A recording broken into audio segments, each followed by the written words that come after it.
downplay my emotions. They say beauty is pain. You'll only be happy if you look a certain way.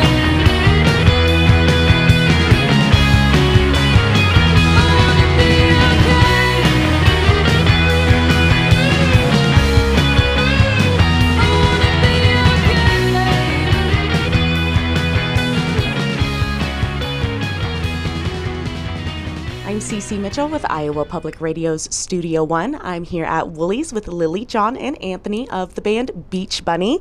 Thank you guys so much for chatting with me today, and welcome back to Iowa. Yes. Thanks for having us. Thank you. So tonight, it's a sold-out show, one of multiple sold-out shows that you guys have played recently. When you started this project back in 2015, did you ever imagine you'd be selling out venues across the country? No way. Yeah, this is awesome. So let's talk about Tunnel Vision. So the new single, it comes out February 7th, and it's going to be the title track to your new record. What is the story behind this song? I feel like Tunnel Vision was one of the first songs maybe we dove into on the album, and it's all about indecision and I guess confronting some of that inner tension within yourself. And it went through several versions in the studio, but we're really happy with how it turned out. What can you tell us about the Tunnel Vision album? When is it coming out, and what inspired the songs on it? Totally. I don't think we can say when it's coming out, unfortunately. But if you saw, there was a tour announced, so that's a hint. Mm-hmm. And yeah, it's just a bunch of guitar-heavy tracks, very classic Beach Bunny sound. And we spent the last year working on them. Yeah, definitely. Yeah, it's great. I think it does have that classic Beach Bunny sound, but then there's some new kind of sounds too, and some creative things we haven't really done before. So that's pretty cool. I don't know if you want to. Yeah. I feel like we kind of ventured into I don't know, auxiliary sounds, kind of more piano stuff at times, going with that. And this is the first time the three of us writing the record together, and it was, I don't know, we found our footing. But it's similar but different, a progression, as they would say. Well, I'm excited to hear it. So a lot of people know you guys from the songs that went viral on TikTok, Cloud9 and Prom Queen. And specifically, Prom Queen inspired this trend of videos that really challenged societal beauty standards. What did you think of that trend, and did you have anything like that in mind when you were writing the song? No, not at all. I mean, the song came out well before TikTok, so... even the fact that it went viral on short form media was pretty mind-boggling, but it's really cool that people can take the lyrics and make them their own and have a positive impact and relate to the song in their own ways. What are you guys' thoughts on TikTok in general? I know you're active on there, but what do you think of its impact on the music industry? I mean, it's wild. I feel like originally I really didn't like it. I was pretty anti-TikTok. And at the time, too, it was a very different app than what it is now.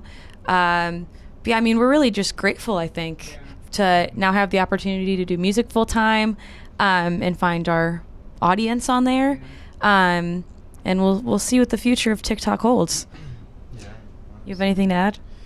I feel like it's like new radio or something, I feel like back in the day, it's like if you made it to radio, it was globally expanding. But now it's so just immediately in your pocket, and it's just a new opportunity. So this year is going to be 10 years of Beach Bunny. This band started out as a solo project, and it's gone pretty far since. So why did you decide to branch out into a full band setup, and when did you realize that this project was going to start going places? Totally. Whoa, I didn't realize it'd been 10 years. That's crazy. Well, I was just playing open mics in college and stuff, so I feel like we've all just been in the music world for a long time. But truthfully, it was kind of a petty move. I wanted to be in this battle of the bands against my ex, and also John was my ex's friend, so I he kind of double traded, and we didn't win the battle of the bands, but now we're a happy family. So Tunnel Vision's going to be your third full length, plus you've released 6 EPs over the years. How have you personally evolved over all of these records? And do you feel like you can trace that personal evolution through your songwriting? Oh, definitely. I mean, the voice can definitely speak more on the sonic side. I think we've all gotten a lot stronger, but lyrically, like this new album really has nothing to do with relationships, which is what all previous Beach Bunny content's mostly about. And we're leaning a lot more into, exploring some social norms. I was exploring this like existential crisis I was having. Yeah, it's a lot of self-criticism more than criticizing other people, which is maybe growth. Yeah, I think it's crazy to hear how far we've come as musicians too, and just like how much progression we've done with songwriting, just working together. It's a lot easier now, I'd say, especially with this new record.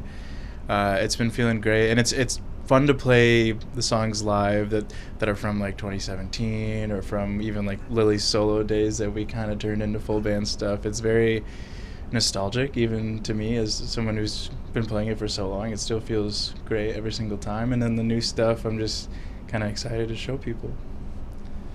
Yeah, I think I was telling somebody this yesterday. We've like developed this like musical language or something. Definitely. Like it's like Lili will, she'll like say like an adjective, and then we'll like work upon that. And it's like we all kind of know like where like this song should go without even playing it for the first time. Sometimes we just get it that fast. Yeah. It's a beautiful thing. It's very unique.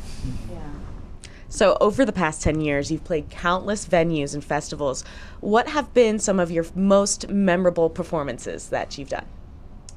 I mean, this last year we got to play Madison Square Garden, which was a bucket list item. I mean, that was 2 nights. It was that was truly crazy. So I'm gonna go with that one. Oh my gosh. Sorry. I mean, we've gotten to do like Riot Fest and Lollapalooza back home, and that's kind of huge. I wasn't really a festival goer growing up, but being able to say like, oh, the first time I went was when we played it, like that's kind of cool. And just seeing, especially Lollapalooza, where you can see the skyline, and you're just like, you can literally see most of the city, most of downtown, and it's just incredible. My second ever show, we played Metro in Chicago, and we opened for Bob Mould, and he's like my favorite guy of all time. And that was, Lili was like, yeah, we have this show at Metro, and I'm like, whoa. And then I was like with Bob Mould, and I was like, holy. Yeah. So that was like dream come true stuff. Yeah, beautiful. So you recently just announced the Tunnel Vision tour. It starts in April, and you're going to have a couple of months in between now and then. So what are you going to do with your time off? Oh man, no time off is gonna be had. We have a couple more singles coming, a lot of album promotion, very exciting stuff. I think honestly, it's gonna be a sprint to the finish line, and then we'll just keep touring.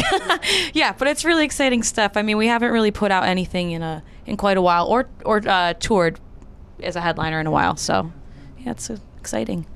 Well, things are looking up for Beach Bunny so far, but I'm sure the best is yet to come. So good luck with the album release and the tour, and thank you so much for talking with me today. Thank you so much. Yeah, thank you. Thank you.